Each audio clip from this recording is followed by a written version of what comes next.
તો માત્ર ગુજરાત નહીં પરંતુ દેશના 18 રાજ્યોમાં આગામી દિવસમાં ત્રાટકી શકે ભારે વરસાદ.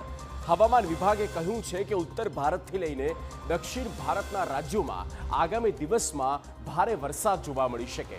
મુંબઈ સહિત મહારાષ્ટ્રના અનેક શહેરોમાં વરસાદની શરૂઆત થઈ ગઈ છે. આમ તો ચોમાસાએ હજુ સુધી પણ સત્તાવાર એન્ટ્રી કરી નથી. જોકે ચોમાસા પહેલા જ મેઘ જમાવટ જોવા મળી રહી છે.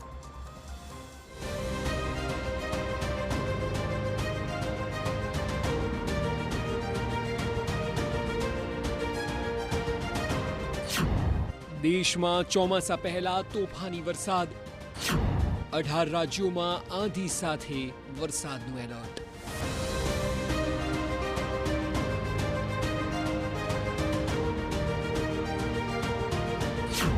મુંબઈમાં થઈ મુશળધાર એન્ટ્રી.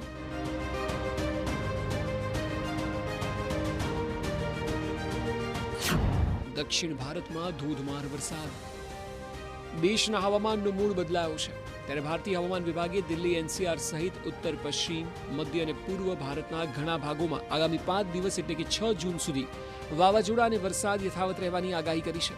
આ દરમિયાન 40 થી 50 કિલોમીટર પ્રતિ કલાકની ઝડપે તેજ પવન ફૂંકાઈ શકે છે. આઈએમડી અનુસાર 18 રાજ્યોમાં આંધી તોફાનનું એલર્ટ છે.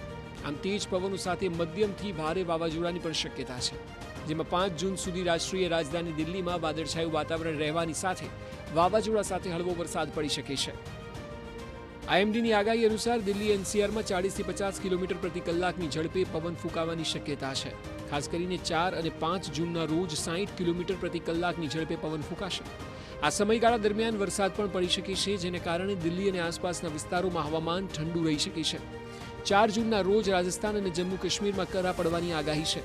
6 જૂન દરમિયાન પશ્ચિમ ઉત્તર પ્રદેશમાં વાવાઝોડા, વીજળી તથા 40 થી 50 કિલોમીટર પ્રતિ કલાકની ઝડપે પવન સાથે છૂટાછવાયા હળવો વરસાદ પડી શકે છે. 4 જૂને મોન્સૂન કેરળમાં પધારી શકે છે, જેમાં 4 જૂનની આસપાસ દક્ષિણ પશ્ચિમ મોન્સૂન આગળ વધવા માટે પરિસ્થિતિઓ અનુકૂળ છે, જે દક્ષિણ પશ્ચિમ અને દક્ષિણ પૂર્વ અરબી સમુદ્રના કેટલાક ભાગો, લક્ષદ્વીપ ટાપુઓ, કેરળમ અને તમિલનાડુના કેટલાક ભાગો, પશ્ચિમ મધ્ય, પૂર્વ મધ્ય અને ઉત્તર પૂર્વ બંગાળની ખાડીના કેટલાક ભાગો અને દક્ષિણ પૂર્વ બંગાળની ખાડીના બાકીના ભાગોમાં આગળ વધી શકે છે, જેથી આગામી 6-7 દિવસ દરમિયાન કેરળમાં ભારેથી અતિભારે વરસાદ પડી શકે છે.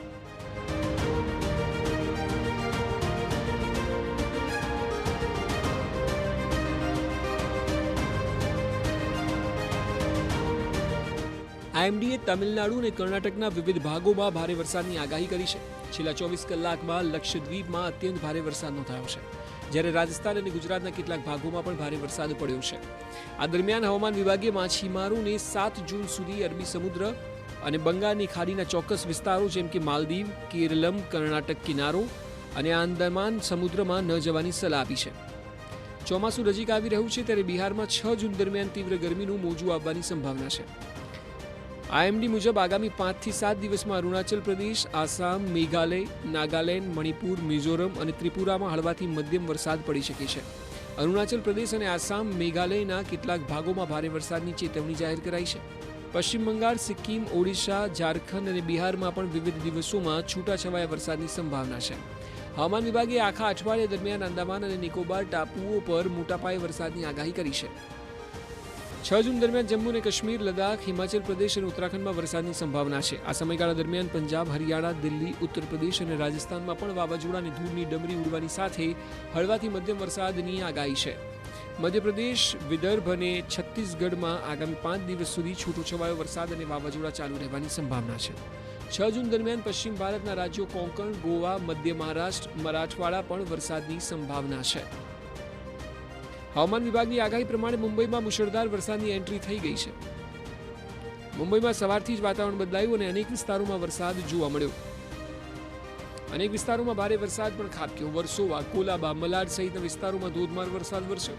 કેરળમ નજીક ચોમાસું પહોંચ્યું હોવાથી મહારાષ્ટ્રના અનેક વિસ્તારોમાં પ્રી મોન્સૂન એક્ટિવિટી શરૂ થઈ ગઈ છે. આમ આગામી દિવસોમાં દેશના અનેક રાજ્યોમાં વરસાદ જોવા મળશે. મુશળધાર વરસાદની આગાહી છે અને તોફાન પણ ત્રાટકી શકે છે. Bureau report, TV9.